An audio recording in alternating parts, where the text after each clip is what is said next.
Boy, I'm nervous. I know what it is. It's Gillan and his stupid music. You mustn't play music like that for black people, because we're like, where?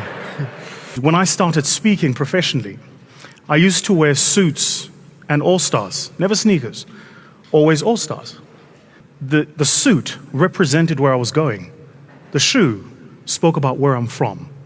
Each and every single person in this room has a Facebook account, yet the creator of Facebook doesn't know any of you exist. Because the power of what the Americans do is they teach their children to think and build for the global community. We teach them to think and build for the people around the corner. But the reason we are likely to do nothing about what we've learned here is simple. Because we like the status quo. And we will look for evidence to confirm what it is we believe. We all want the same things. But in truth, we are divided because we forget that what this country needs from all of us is a little bit of faith. What is faith? Faith is the ability to see the invisible, believe in the impossible, and trust in the unknown.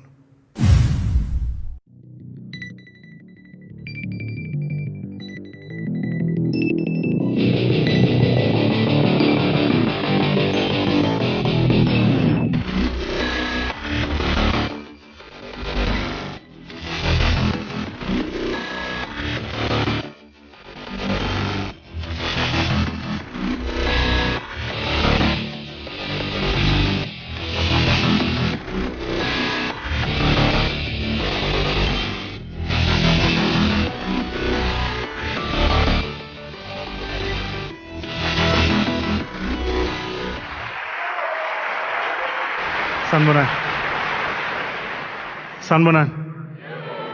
So I know it's quite late in the evening, but if you give me the next 30 minutes of your attention, I hope to make it worth your while. Before I start, boy, I'm nervous. I know what it is. It's Gillan and his stupid music. You mustn't play music like that for black people, because we're like, where? I also have to say that I find our beautiful country fascinating. Did you notice how all the Mlungus had their all-stars tied while they were up here? Did you notice? Now, I don't know if the Mlungus know this, but the whole point of the all-star was you never had to tie the laces. Hey, man, guys, you must learn, man. Hey, the comrades must levels, man, levels.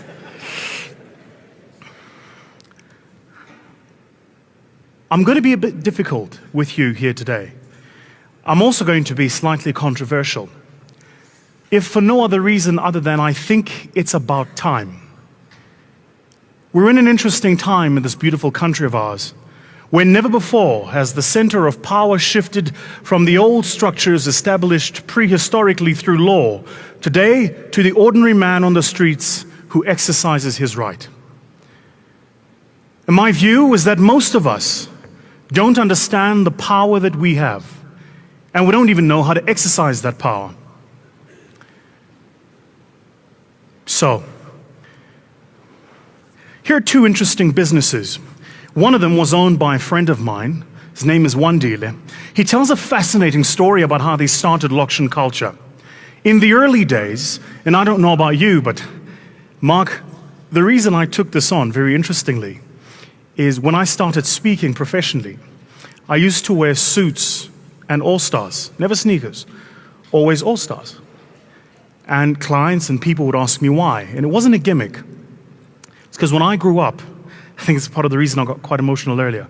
When I grew up, the only shoe that was branded my mom could afford to buy us was all-stars. And so for me, the suit represented where I was going. The shoe spoke about where I'm from. And I think many of us in the room can relate to this. So my good friend Wandi started this interesting business called Lokshan Culture. He started it in 95, 96, formally started it in 98. At the peak of his business, he ran about 80 million rand in turnover. Around the same time he started his business, 10 years prior, this interesting business was started called Mr. Price.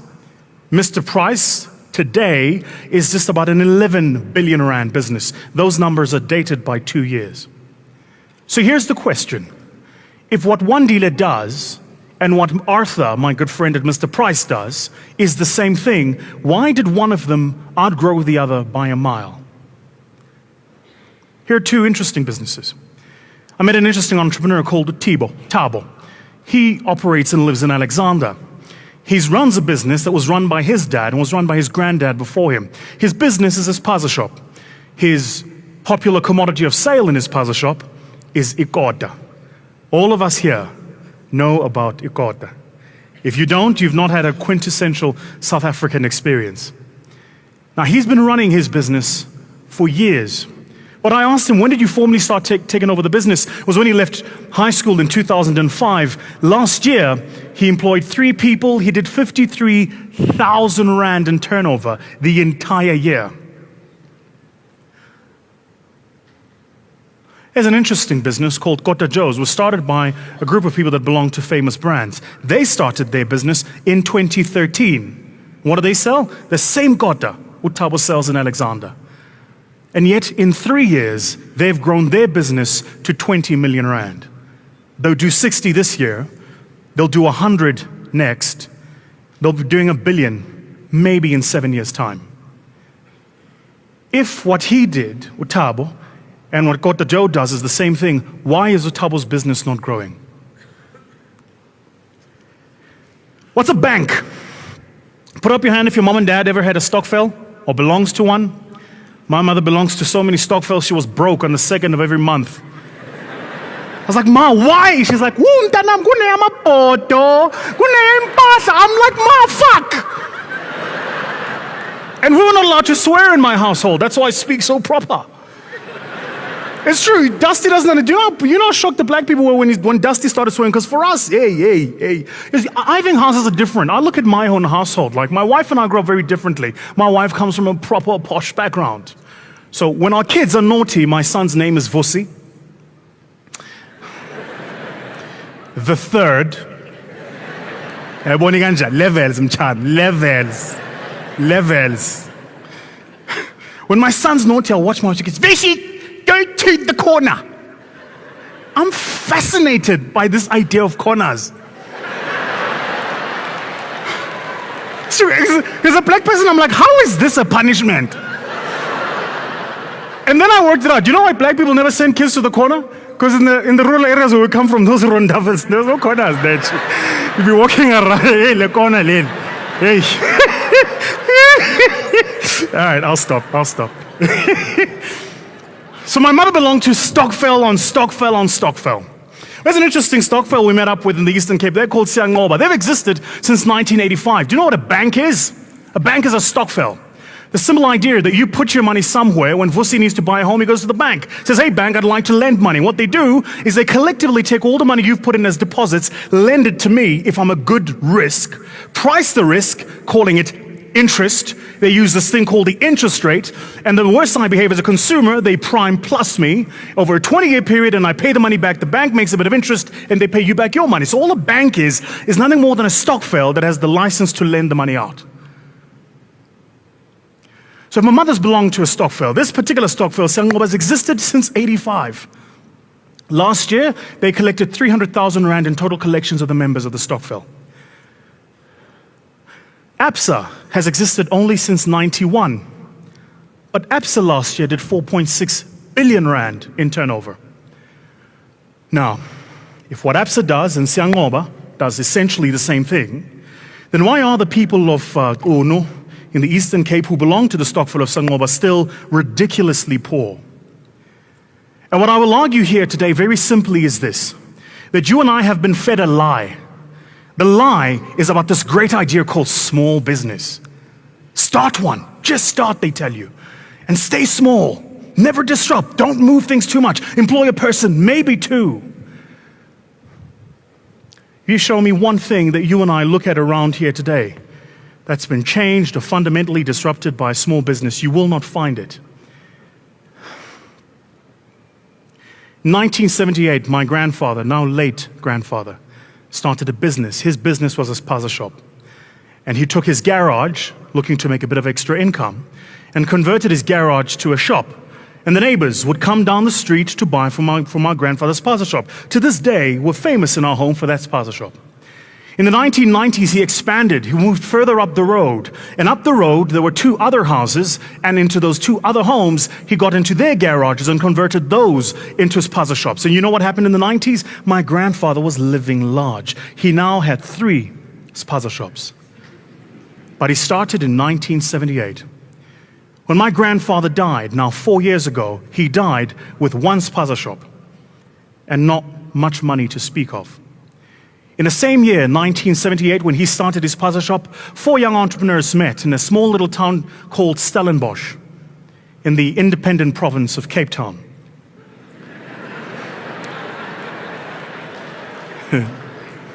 Cape Town, bro. And when they met, you know what they did? They put together a little bit of money. One of them had a bit of money to speak of. His name was Christu. He had started a business called Pepco a decade earlier. So they put in a little bit of money into the pot and they created a business that was essentially a spaza shop. They called it ShopRite. So in the same year my grandfather started his spaza shop, so too did Whitey Basson and his friends start ShopRite. ShopRite this year will do 124 billion rand in turnover. My grandfather died with nothing to speak of. My contention is that whilst there was a deliberate system that sought to keep us as a people disenfranchised, the greatest victory of that system is not that it kept black people disenfranchised, it's that it taught you and I that it's okay to think and do small. And this is a lie that's been fed so much to us that we believe it. We believe it. It's permeated even in our education systems, we believe it. And so when we start businesses, we think small.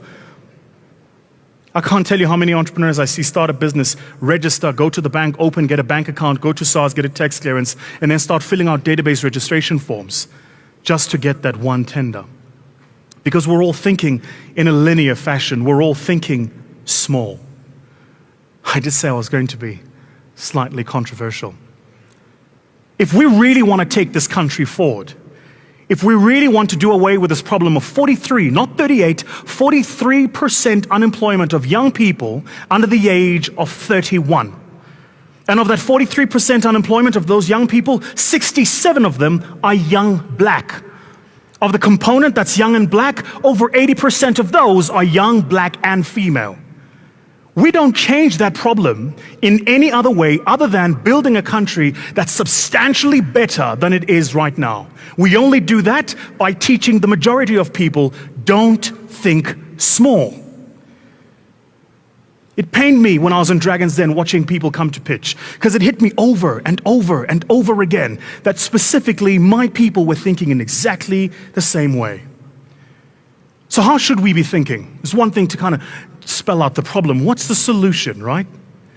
My view, and we talk about this in our firm, we run a fund. There are 4 different types of businesses. The first is a startup.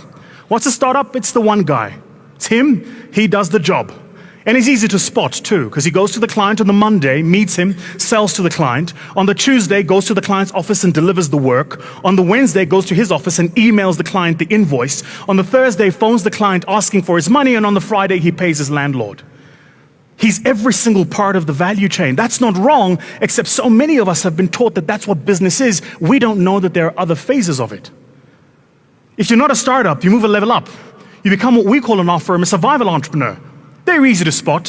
One guy, 2 or 3 people in the office. Feels a bit important. He drives usually a Merc. Why? Well, because any self-respecting entrepreneur knows that the best car is a BMW. No one drives a Merc. Pfft. Sis. AMG for what? For who?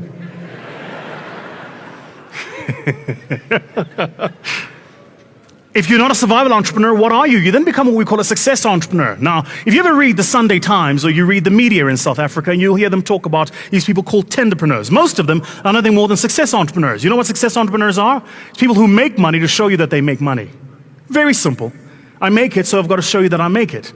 I wear the right kind of suit, I live in the right kind of suburb, I drive the right kind of car, I send my kids to the right kind of school. The other word, and my good friend Alon, who I saw earlier, calls them, is lifestyle entrepreneurs. I make money to live the right kind of lifestyle. Notice, we've not created anything here. We've not employed more people. We've not built the country. We've not grown our GDP. We've not done anything to create a better country. All we've done is we've taken a few people and given them a better lot. That's all that's happened. What's really required is for us to create hyper-growth entrepreneurs. The thing here is these people are very rare. Very rare. Because one, they take the long-term view. Two, they don't believe in their own PR. Three, they understand the value of networks is not the network, but the ability to unlock value in that network. And four, but perhaps most importantly, is they understand the value of education. Not a degree, not a certificate, education. 2 days ago, I had a guy walk into my office. He's a growth entrepreneur, this guy. He just doesn't know it. He's an engineer. He's 34 years old. Ntokozo is his name. Ntokozo was very interesting because he came to my office and he's looking for a bit of funding. He's got contracts that he's been servicing. He's been trying to finance the contracts themselves. It's just not working. He says to me, I needed a bit of funding. I said, what do you need, debt or equity? And we sit down, we look at his balance sheet. And here's what I found fascinating about Ntokozo. He's an engineer by training. But when I asked him specific questions about his business, the mechanics of how it works, and then the finances of that business, he knew it backwards. He knew how much of his overdraft he'd used on which month and what the interest rate of that overdraft was and what the interest portion cost him in that overdraft. He knew how much his tax liability was last year, what his VAT liability was. Most of us don't know that who run our businesses. He knew what his capital structure was. How does an engineer know what his capital structure is? And yet this guy just does 6-7 million rand a year. But he's a growth entrepreneur. He's genuinely interested in building a better South Africa. So I was on this show. Unfortunately, I since learned that I was the bad guy on the show. Did you know this? Because I was like, but I'm the nice guy. What? Then I go to places, people are like, ooh, Vusi, Yaz, you're so mean, Yaz. Woo, woo. You know, the worst thing a black person can say to you is, woo. I don't know, you know what woo means? Woo means there are no words for you. There are just no words. I can't explain it. Again, this is what I love about this country, the nuance of what we miss, right? I mean, there are certain things that where I come from that when you say them, they have such depth, meaning, and substance. A simple thing, like this. Now, I could say that in the boardroom, but yeah, the other guys wouldn't get it. If I said to a black person, even if they had 2 PhDs and they were chairman of the board, we are going to the street, Mchan. You said, mwah, to me. You don't understand. It's what I love. I would love this about this country, right? Another one is how we greet. You ever notice? You know that black people can greet each other without saying a word. It's like, you know what this is? This is Eta. How's it? How's the family? How's the kids? How's everyone? How's things? Since I've last seen you, how are you? All of it with just a... And the other guy replies. You know what's the reply? It's just a wink. You know what the wink is? The wink is we're all good. It's all good. The home loan got approved. We live in large. It's okay. One wink. But here's what I really love about us. I don't know if you know this, but where I'm from, we speak in numbers. Numbers. Like for us, numbers is a language. So if you want to say to someone that you are uncomfortable, you need to go to the lavatory to relieve yourself. What you would say is, Eta, look via your shy 6'9", your 4'5", and so 1 second enough. Ma'am, write it down. I'll explain it when we're done. Very quickly, I'm running short on time, but I just want to quickly show you 2 things. So I was on the show Dragon's Den, and this is how I came up with this theory about the problem with small business. I'm going to show you 2 examples of entrepreneurs who came into the show and how the thinking was wrong. The first guy I'm going to introduce you to is the president. He called himself Mr. President. Mr. President had a theory. His theory was that the eye has as much intelligence and sensitivity as the anus. 2 things that should never ever be compared, but he compared them. Then proceeded to tell us that the show was shot in August. He said by December that year, which is about 3, maybe 4 months, by December that year, his business idea, which was about understanding the sensitivity of the anus as an intelligent body part, would be worth 1 billion rand. Necessarily, we didn't invest. We thought the idea was just stinking. But have a quick look at Mr. President. Guys, can you hit play? Absolutely. This is what it looks like. And it's been patented as such, as an application. What you see, Turn it around. Yeah, what you see here is a package of different items. All these items are to help harness or to monetize the opportunity. I studied the behavior of the human eye in relationship with the human anus. Nobody has ever conducted that study. The human eye relationship Absolutely. with the human anus. Absolutely. Guys. I think, honestly, let's just get to the point here. What I discovered is the fact that these two organs are equally intelligent as far as sensitivity is concerned. We have a deal locally and in the US, all right?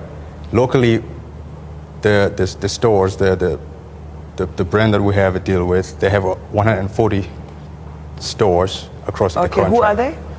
Should I say the names? Of course. I was told that Yes. Micah stores locally. Who? Micah.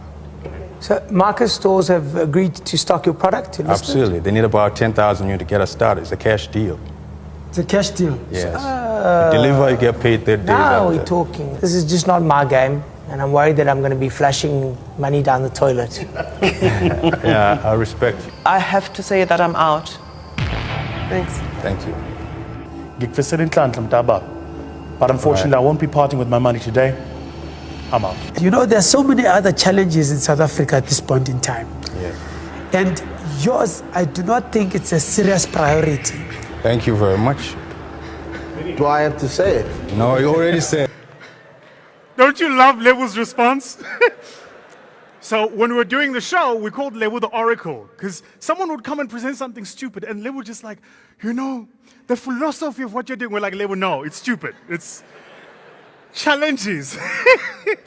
Now, there's an interesting idea. Here's how it actually worked. Listen to this. It's a dispenser. You put water in the dispenser. You take your toilet paper, double ply, I hope, and you would put the toilet paper in your hand, and before you use it, apply, as it were, you would dispense water into it to make it soft and wet, because if you wipe with something that's soft and wet, it wipes better than if it's hard and dry. Fascinating. Except that there's a little thing called wet wipes. I don't know if you've heard of them. You've heard of them? You buy them at Discam, you know, Ivan Saltzman's business. You open it up and the wet wipe, it comes out the way it is. So what's Zitanda's real problem? He's got two real problems. The one is his thinking is wrong. He's trying to fix a problem that doesn't exist.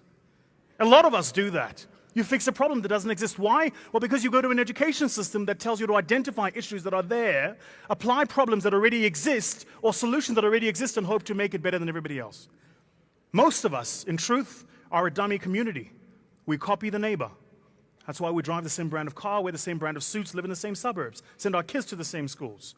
Because as human beings, we find, I don't know if you know this, but psychologically, we find value in the tribe, that I belong to a group of people. Now, the second young lady is very interesting. I won't waste much time. Watch this.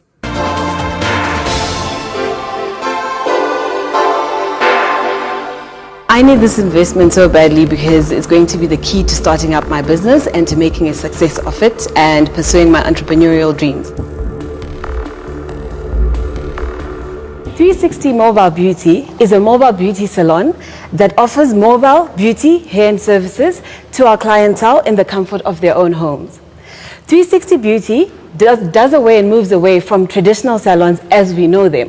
We do away with brick and mortar, and by leveraging innovation and technology and mobilizing our technicians, we offer a quality, unique service that's different from the norm. In a time where time itself has become very expensive and people are on the go and don't have time to sit in traffic, waste petrol, get to a salon even for the gentlemen and still have to wait for your stylist, then be rushed through it because your stylist is trying to move a lot of people to the chairs for them to make turnover.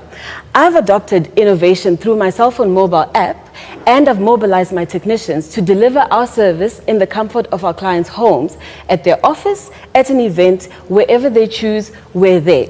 In terms of revenue generation, I've allocated and I've broken it down to two segments, services and product, because a lot of salons are making money from product sales.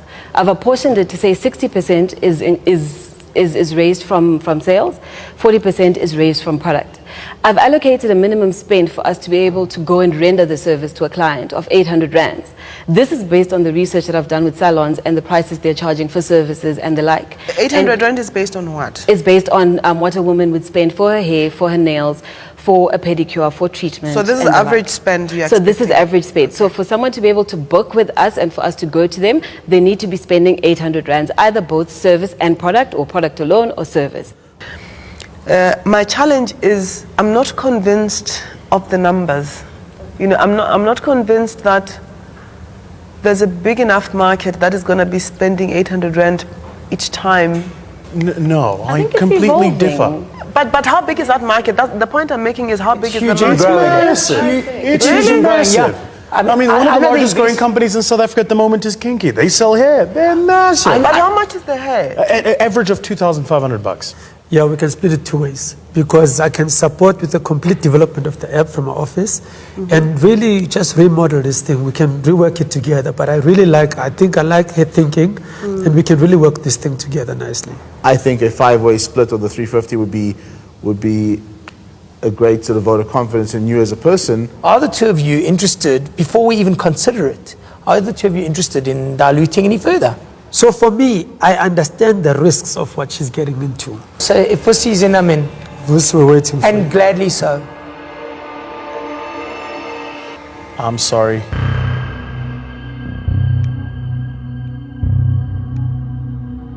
I'm in. Very quickly, what did she do right? One, she knew her market, did the research. This is the basic stuff. Two, she came in with uber amounts of integrity. She'd actually prepared, she walked in. But three, and this is for me what got to me about this young lady, is she was thinking in an exponential way. She wasn't thinking incrementally. She actually thought about the problem as it exists and how do you create a solution to the problem that is not only sustainable but scalable. Building an Uber, but for hairstylists. Now, what many people don't know who watch the show is we weren't granted money to do the show. This was our own money. So if I commit 2 million rand to a single business, I'm committed. That's it. I'm in. So we put in about 800,000 rand into this young lady at various stages in her business. She's only just turned cash flow positive. But at each time when we've put in money, there's been so much dilution in the business that I now own probably less than 0.1%. Here's the thing about Shemaine which makes her amazing.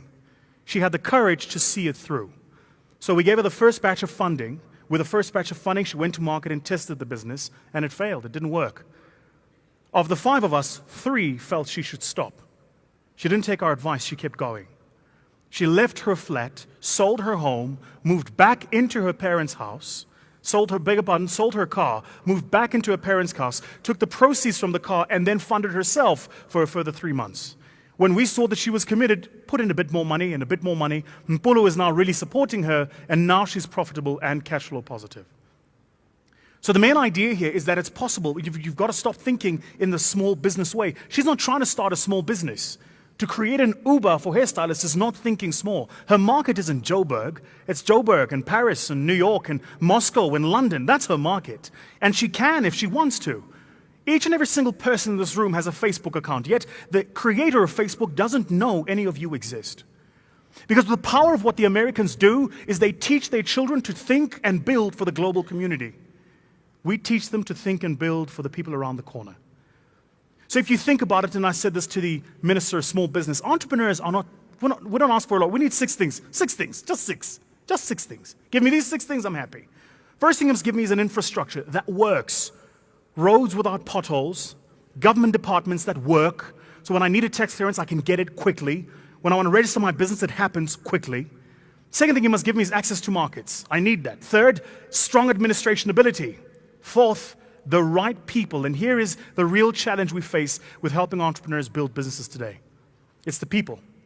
Smart people who are very well qualified and able don't start businesses.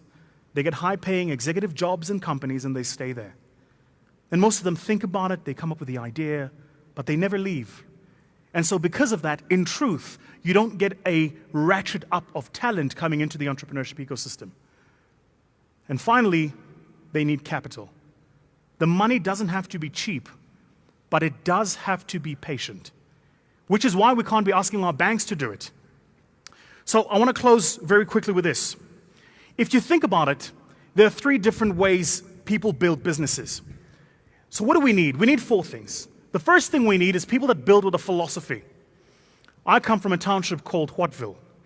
In my township called Whatville, right across us was another township called Actonville. And the only thing separating Whatville from Actonville was a railway that used to run across. It's actually an interesting story. Whatville was a massive township.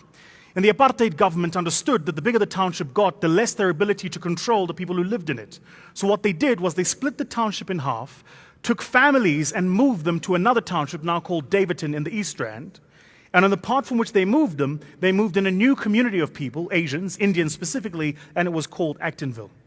In the township that I come from, the same shops that I went to, I used to buy fish and chips for my mom if she sent me there, or cigarettes for my uncle, those same shops are still there. Because whilst in my township, we were building small little spaza shops to sell lustro, the Indian people across the railway were thinking differently. And they were thinking about how do we create legacy businesses. So nanas, who started with a small dry cleaner, then moved out into a sports business, then moved into a food business, own all 3 of those businesses because their thinking is at a different level. Now, I'm arguing that we need neither the sustain or legacy thinking. What we need in South Africa today is we need a philosophy of thinking. We need people that are going to build businesses on the premise of a philosophy. What do I mean by philosophy? Something that is just not relevant to the time. So when Steve Jobs started Apple, what did he say? He said, I want to build a business that will enable humanity and computers to have an intuitive relationship. That's why an Apple is easier and more friendly to use than an Android device. It's not by mistake. It is. It is. Upgrade yourselves, comrades. Upgrade yourselves. Yeah. Levels to these things. Levels. You must listen to AKA. So what do we need to do? We need to start building businesses with philosophies. Not just another Me Too business or just another sustained business, but a true business with a philosophy. And a business with a philosophy is a business that has an idea so strong that the idea transcends time, transcends culture, transcends people. The idea holds. Do you know what the philosophy for Google is? Do no harm. Whatever they do, however much value they add in community, whatever information they amass, all they're saying is we exist for the simple purpose of doing no harm. Virgin says make money, have fun. Tell me that that's not an idea that transcends time and culture. And so the whole idea is we need to start thinking about building philosophy businesses. That's how we get the country out of the mess. Second thing is we need a strong system of mentorship. This is a real problem because those of us that make it never go back to help those that haven't. If I may, and my fellow South Africans of different demographics, please excuse me for a moment. Let me say this to my people. Us, as a people, must be the only people that measure our success not by how many other successes we create, but by how many failures we see around us. We make money, we move out, we buy fancy cars. Then every Saturday we go back to the places from which we come. We find our friends who couldn't make it out. We stand with them at the Shisanyama just so we can show the little that we've amassed. And until we create a mindset where we go back to build those who need to be built, we will not create a better South Africa.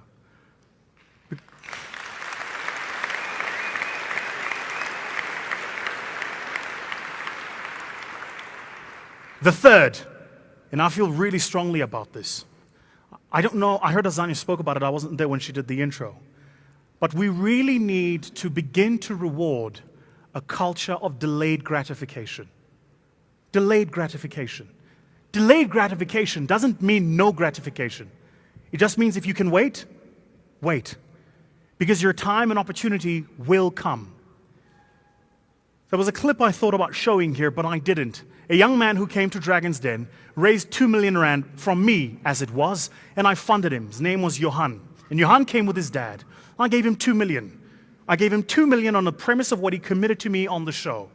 Now, the contract for the show says that we have only one proviso as Dragons, that we can do a due diligence after the show. And when I did the due diligence, I asked him very specific questions about how he'd conducted himself and his business. And he gave me very specific answers. And the only thing I was asking him was I was trying to understand the man's lifestyle. Because 2 million rand is a lot of money. When I give it to you, where is it going to go?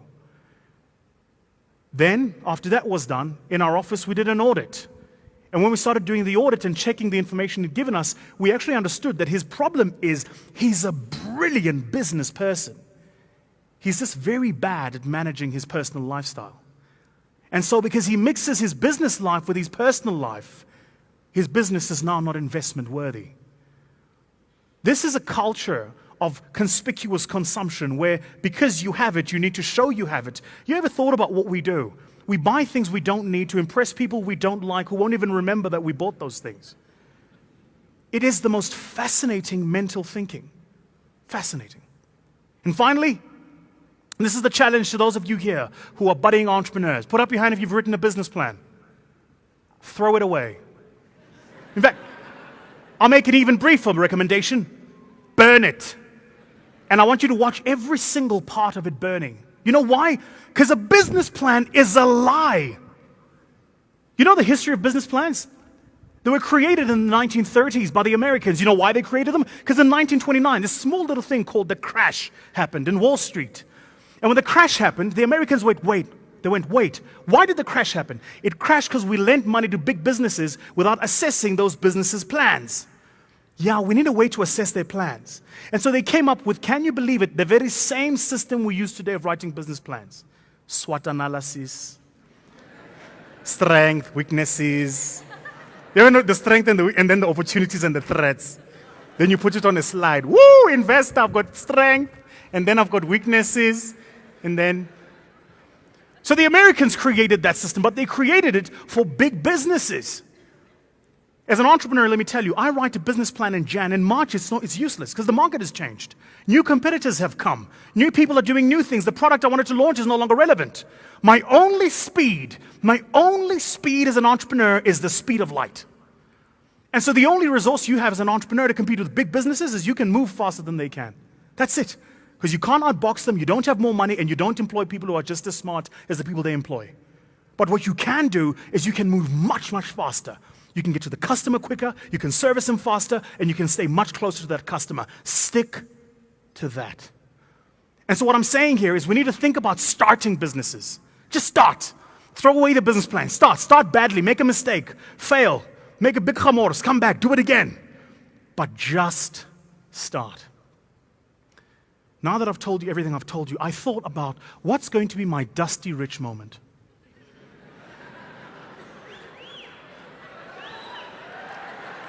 Yeah.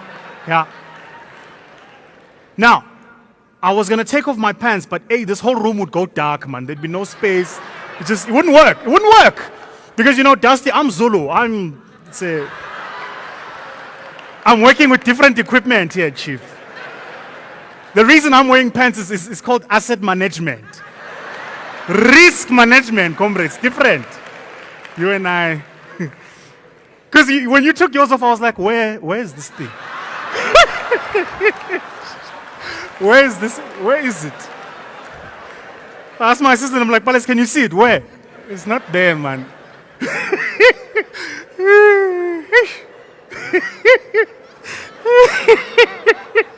Hey, I belong. Hey.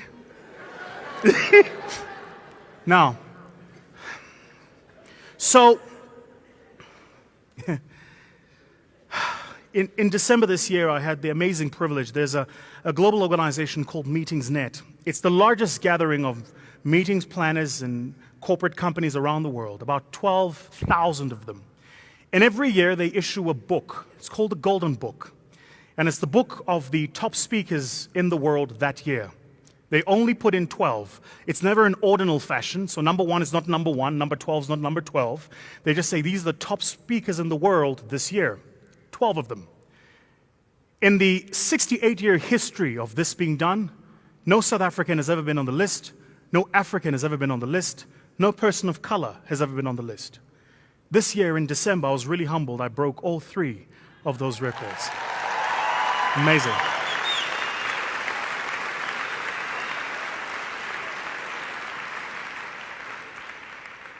And I don't know where all of you are from a faith perspective, but I do want to say that it's not me. It's because God has given me the most incredible ability and talent.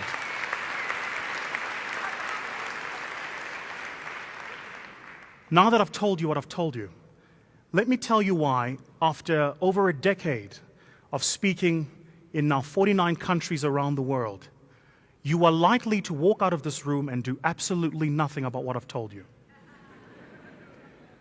See, it hit me about 6 years ago that I was working with people all over the world and speaking, and yet every time I would speak, my business model depended on them not acting, so they'd bring me back again. So I told my team, my research team, I said, find out for me, why do human beings look for new knowledge only to take the new knowledge and do exactly the same old things that we're doing with it before? It sounds stupid. And here's what we found. Each and every single person in this room is held prisoned by two biases. Two. The first is the confirmation bias. All of us live in a world where we look for information to confirm the beliefs we deeply hold. You know, the country's going bad. Jeez, yeah, look, Jacob Zuma's fired in Klantla.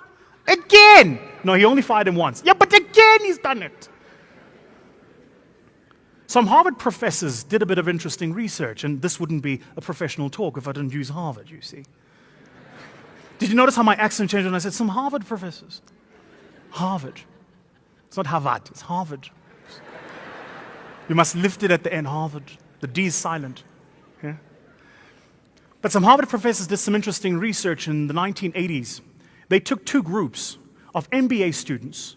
In fact, they took a single group of an MBA class. It was 40 of them and split it into two, 20 each. They then took pieces of research and gave them to these groups. The pieces of research proved a single thing.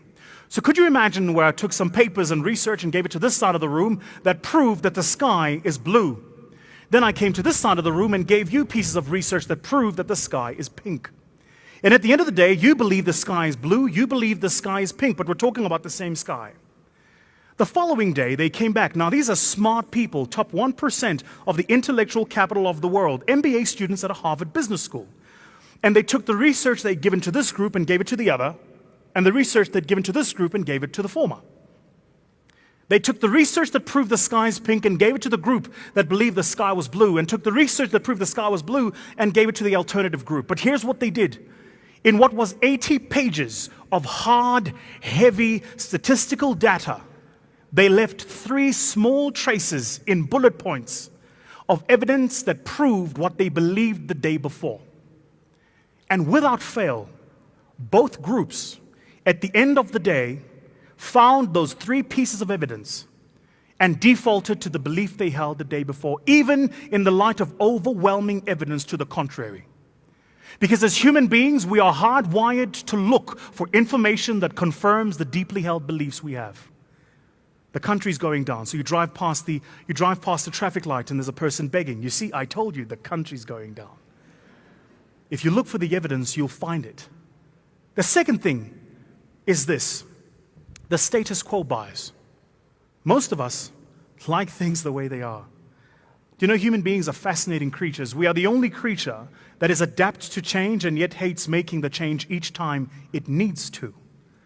Because I don't know about you, when Mandela was president, I'm like, yes, Mandela, stay. Who's Thabo now? Who's Thabo? And then Thabo came and we were like, oh, he's smart. Thabo, stay.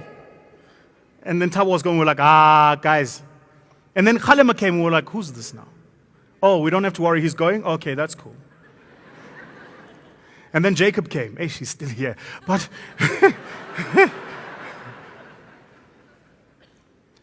the status quo bias simply says you and I will look for every piece of evidence to support the status quo as we know it.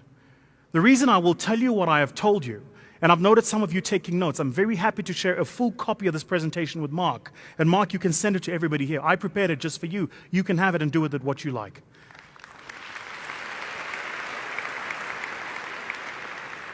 But the reason we are likely to do nothing about what we've learned here is simple.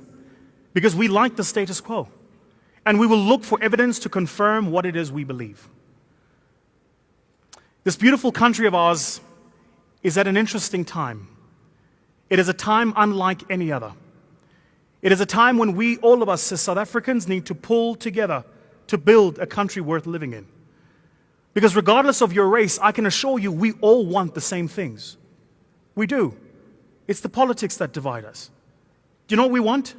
You want a country where you can jog at 11 o'clock at night and you don't have to look over your shoulders. Where if you got harmed driving out of here and you went to a public hospital, you would get A-grade public hospital service. Or if you sent your child to the public school around the corner, they would receive a global standard of education. We all want the same things. But in truth, we are divided because we forget that what this country needs from all of us is a little bit of faith. What is faith? Faith is the ability to see the invisible, believe in the impossible, and trust in the unknown.